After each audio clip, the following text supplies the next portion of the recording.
Hello, I am Aditi Jambagi. I am going to be teaching you business correspondence and reporting. I also teach English, personality development, and German language in Aurangabad. Today, we are going to start with the first chapter, which is called communication. Let us see the contents of this video. Just for the sake of convenience, we are going to divide this chapter in parts. So in this part, we are going to focus on what is communication, the process of communication, the different types of communication, networks in communication, and the 7 C's of effective communication. This chapter carries around 10 to 15% of marks in the total marks out of your in the paper. So let us begin. Man is a social animal and the need to communicate is instinctive. Right since we are born, the communication process begins with our cries and smiles. Communication is life and life is all about communication. Let us understand the definition of communication. Communication, the word, comes from the Latin word communicare, meaning to share. It is a process of exchanging information, ideas, thoughts, feelings and emotions through speech, signals, writing or behavior. So to put it simply, we can say that communication is nothing but exchange of information between two or more people. Now let us understand the communication process. In the diagram you can see communication begins with the sender. He wants to convey some message. Now he will choose words or actions to communicate this message, and this is called the encoding of the message. The mode or way in which he chooses to transfer this message is called the channel, and this act of transferring the message is called transmission. Now at the receiver's end, firstly there is receipt of the message. Next he will try to understand what the sender wants to communicate. This is called the decoding of the message. After this, he will decide whether the message he has understood is accepted or rejected by him. Lastly, using all the above information and his past experience, he will give a response or reaction to the sender. And this response or reaction is called the feedback. Now, we must understand that feedback is the most important part of the entire communication process. Mainly because firstly, it indicates to the sender that his message has been received by the sender. It also indicates whether the receiver has understood the message, and lastly, it completes the process of communication. You may notice that noise is also a part of the communication process. What is noise? Noise is anything that interferes in this process of communication. To better understand this process of communication, we will take the example of a game of Damsharaz. In this game, the player gets the name of a movie to enact. Now, this is the message which he has to communicate. He will choose gestures or facial expressions to enact the name of the movie, and this is the encoding of the message. Here, the message is being transmitted by actions. So, the channel of communication is gestures. For the team, when they see the actions, they will start guessing the name and keep on questioning the player till they are getting the name correctly. This is nothing but decoding the message. Once they get a few words or actions identified, they will start thinking of different movie names, and this stage is called the acceptance or rejection of the message. Once they get it right, they will give the answer, which is nothing but feedback. This completes the game also and the process of communication as well. Please note, the booing, shouting or laughing of the opposite team can be called as noise in this example. I hope you are clear with the process of communication. Now, let us move on to the types of communication. People communicate with each other in a number of ways that depend upon the message which is to be conveyed and also the context in which it is being sent. There are mainly two types of communication. One is the verbal communication and the other is the non-verbal communication.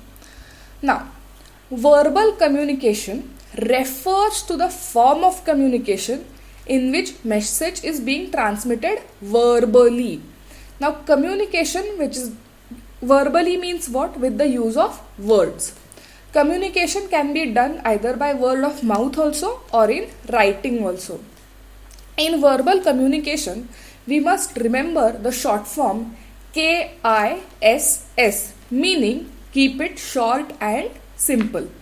Verbal communication is further divided into oral communication and written communication. Oral communication is spoken words are used. It includes face-to-face conversations, telephonic conversations, video, radio, television, voice or voice over internet also.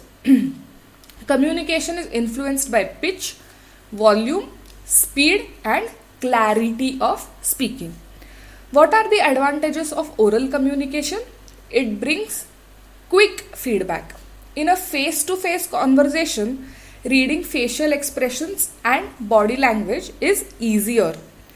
When you are talking to a person in front of you, you can easily make out if that person is interested in what you are saying, understanding what you are saying, and whether you can trust that person or you cannot trust that person. Disadvantages. Now, what can be the disadvantages? First of all, in a face-to-face conversation, you will not get the time to think a lot and to react also. You have to react immediately. There is no time to react. Next is written communication. In written communication, you will communicate through the use of signs or symbols and words also.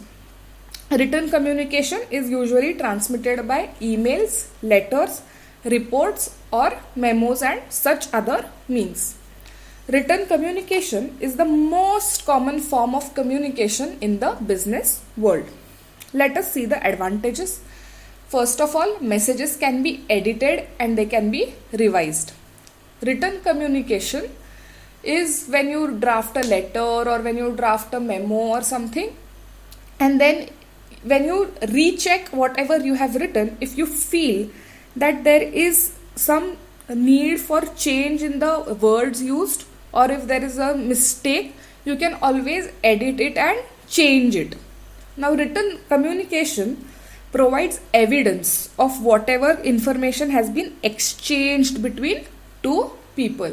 So therefore, it provides record also and it gives you a backup also. Written message enables the receivers to fully understand what has been said, to fully grasp whatever message is being communicated, take their time to think about it and then respond appropriately or give a feedback which is appropriate. What are the disadvantages? First of all, the disadvantage is that it does not give you an instant feedback. Also, writing a letter takes more time. In the sense, you have to carefully choose your words, think properly what all you want to communicate, because if you miss out on something that you want to communicate, you have to again write another letter. So it takes more time to compose a written letter as compared to speaking. Also, writing requires skills. Grammar, spellings and all these things are required in written communication. Now, let us understand what is non-verbal communication. Non-verbal communication means sending or receiving of message without words. Now, this may happen with the gestures, with the body language or by facial expressions. Non-verbal communication is all about the body language of the speaker and his gestures. Non-verbal communication has the following elements. First of all, the appearance of the speaker is important. What kind of clothes he is wearing, and also the body language that he is carrying, his facial expressions, his gestures, his actions, and such things. Let us move on to the next slide, which is types of formal communication. What do you understand by formal communication? Formal means in a work environment setting, or where you are dealing with your colleagues, not friends but colleagues. So vertical communication, in this what you can, as you can see in the diagram, what is happening, information is flowing both ways, upwards also and downwards also. Generally what is the case, when any data is required to be collected for top management to make any decisions, they will ask their inferiors or their subordinates. Let us use the words subordinate. They will ask their subordinates to collect a lot of data. This collected data will go from down to up, and after the management has studied whatever information has come their way and make decisions, they will give instructions or they will give orders, and these orders will flow from top to bottom. So it will be downward communication. So this is what happens in a vertical communication. Okay. Now let us see what is horizontal communication. Horizontal communication is happening between two parts of the same organization and at the same level. Like you can see in the diagram, the production manager is talking to the sales manager is talking to his purchase manager. So it is happening between, remember, two parts of the same organization and at the same level. Okay. Next is diagonal communication. As you can see in the diagram, communication is not just happening upwards and downwards, but it is also happening laterally. Laterally means sideways also. Okay, sideways, diagonally, up and down, in every direction. What happens? These are different levels of hierarchy in an organization. So everybody is talking to everybody. This type of communication is most common in larger organizations. Okay. Why? Because it reduces the chances of misinterpretation by encouraging direct communication between people. Okay. Now, what is grapevine? This is a type of informal communication. Grapevine means, have you observed a bunch of grapes? How do grapes come on trees? They come in bunches. So similarly, grapevine communication happens in groups. In every organization or even in a classroom, there will be groups, different groups of friends, and it is their closed group wherein they can gossip freely and exchange information. Now, grapevine communication is firstly casual, it is friendly, and it is unofficial. Any information that has been passed in this type of a communication cannot be used for official purposes, and generally it is all gossip. The best example of grapevine communication can be given as when you hear that your boss is getting fired or a new boss is going to come, immediately all groups will start discussing amongst themselves what is happening, why is he getting fired, who will replace him, where is that new boss coming from, and all these things. Now, grapevine communication is very important for people's social needs. To have friends you can communicate with easily is a very important part in our life, right? So grapevine communication satisfies the social needs of people and it helps in building relationships. It is also useful in addressing the problems of employees. Okay. The next slide is networks in communication. What do you understand by a network? It is the pattern of directions in which information flows in the organization. Means what? The path that this information or communication is taking from X to Y, Y to Z, how the information is traveling in an organization. That is what network in communication means. Let us see the first one. It is vertical network. It is a formal network. It is usually happening between an official and his subordinate. In this, both ways communication is happening, upwards also and downwards also. And immediate feedback is possible in this type of a network. Okay. Let us see the next one. It is a circuit network. In a circuit network, what is happening? Two people are communicating or sending messages also and feedback also to each other, and they form a proper loop or a circuit. Therefore, it is known as a circuit network.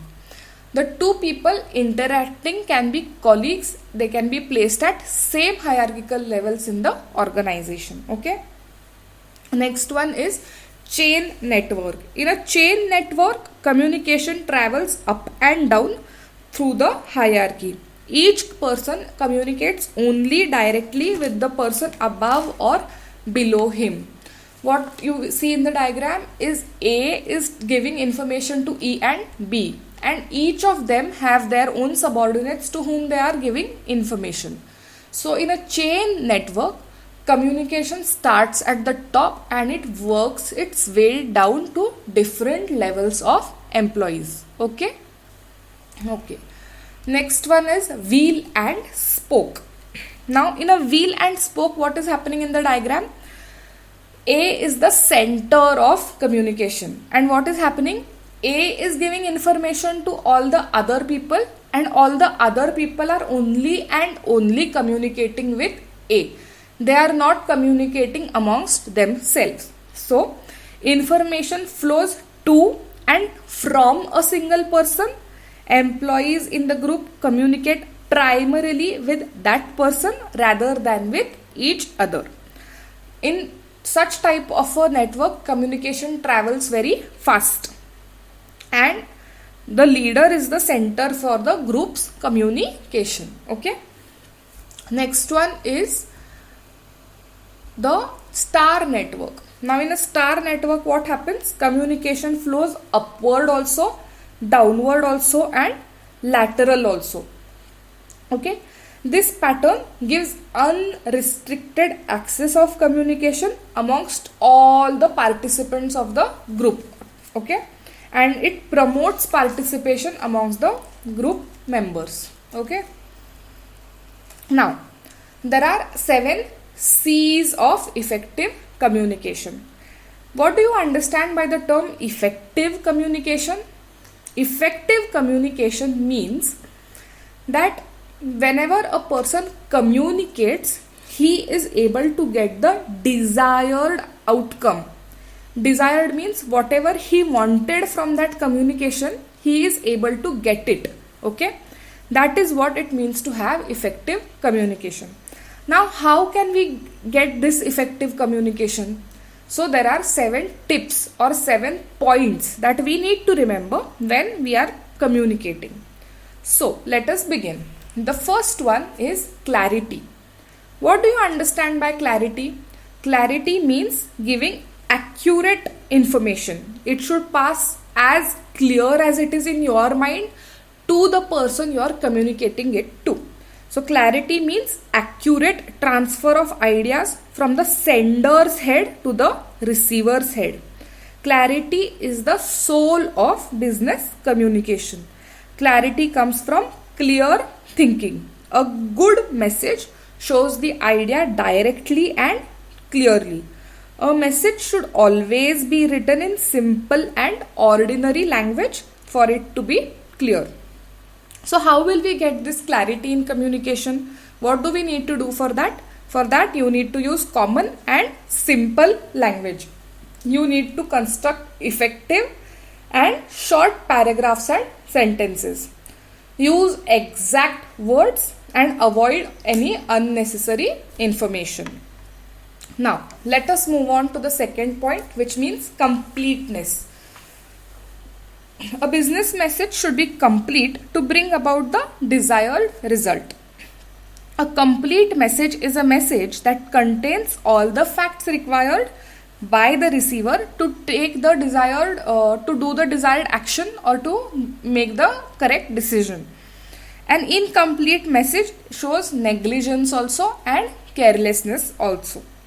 So how to achieve completeness? To achieve completeness, we will have to remember the 5 W's. What are the 5 W's? When, where, what, why, who, and also how. You must provide all the necessary information, answer any questions if they are being asked, and provide additional information if required. Now the next point is conciseness. Conciseness means brief and complete. It should be short and complete information that you are transferring. It must be simple to understand. A concise message saves time and expense for both sender also and receiver also. To achieve conciseness, you must include only relevant information. Avoid the use of difficult words and expressions, and avoid any unnecessary repetition in your communication. Okay. The next point is concreteness. Concreteness means being specific, meaningful, and clear. Vague and general messages result in wrong outcomes. Concrete use of available facts and figures adds to the authenticity of the message. To achieve concreteness, you have to use clear words. Use specific facts and figures, and use active voice rather than passive voice. Okay. Now coming to the 5th point, it is courtesy. Courtesy means to be polite, right?